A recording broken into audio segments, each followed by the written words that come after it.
The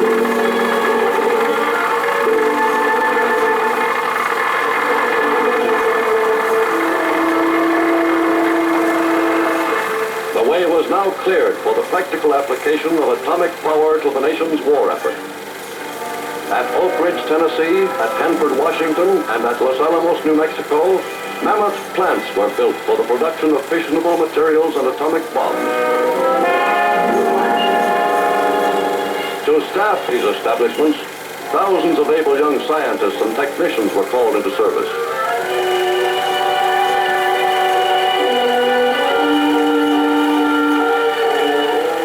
Yes, that's O-A-K, Oak Ridge. All right, I'll be there. Virtually isolated from the outside world, new communities sprang up almost overnight as top priority materials and manpower were made available for the secret project. Oak, Tennessee, with 75,000 people, quickly became the fifth largest city in the state.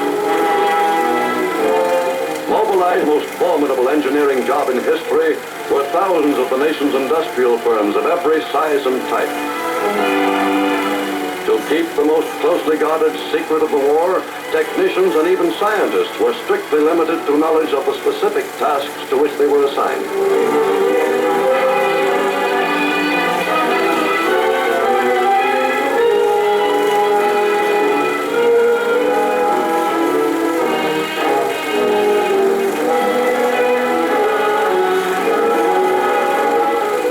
Working on seemingly unrelated jobs, many employees were not even sure they were producing anything. And few workers had any conception of the fabulous costs involved. Here it is, General Groves, plutonium. Well, that's the first time I've seen it, but if you don't mind, I wish you'd hold that under it, because after all, there's about $50 million in that testing.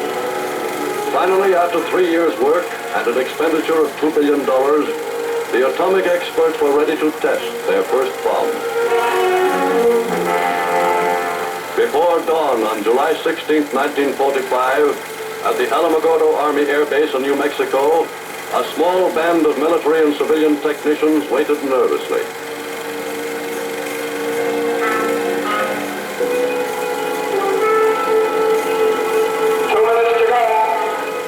Stretched out on the sand, tensely expectant, were General Groves, Dr. Bush, and Dr. Coleman.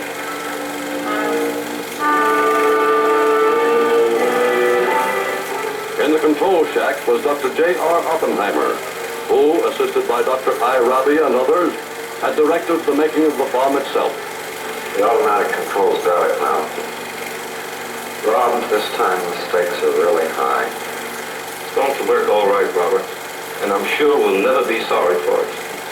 In 40 seconds, we'll roll.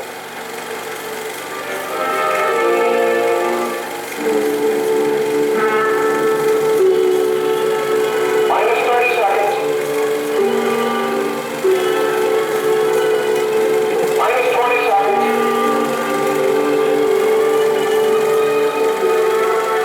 Minus 10 seconds. Minus 5 seconds.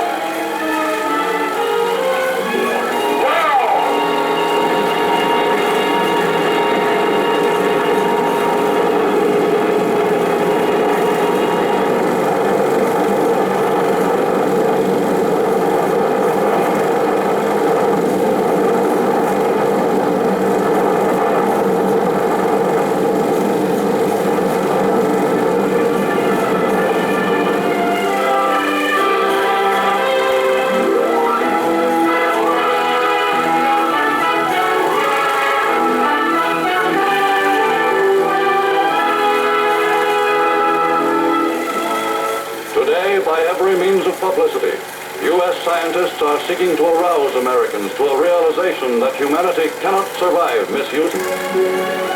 From Princeton, New Jersey, the Emergency Committee of Atomic Scientists, headed by Dr. Einstein, has issued an urgent appeal for funds with which to educate the public.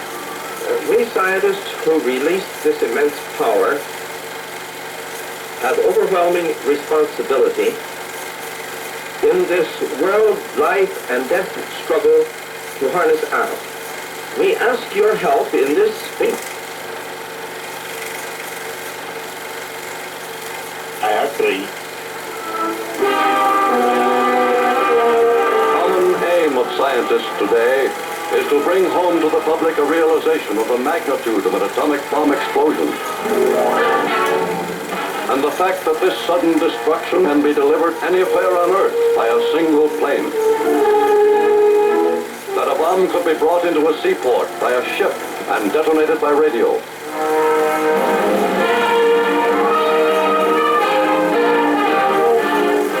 Cognizant of the potential threat to humanity and the unrestricted use of atomic power, Dr. Bush and Dr. Conant accepted appointments to a State Department committee, headed by Undersecretary Dean Acheson. Out of the work of this group and David E. Lilienthal's Board of Consultants came the report upon which was based the U.S. Plan for International Control, which Bernard Baruch proposed to the United Nations Atomic Energy Commission.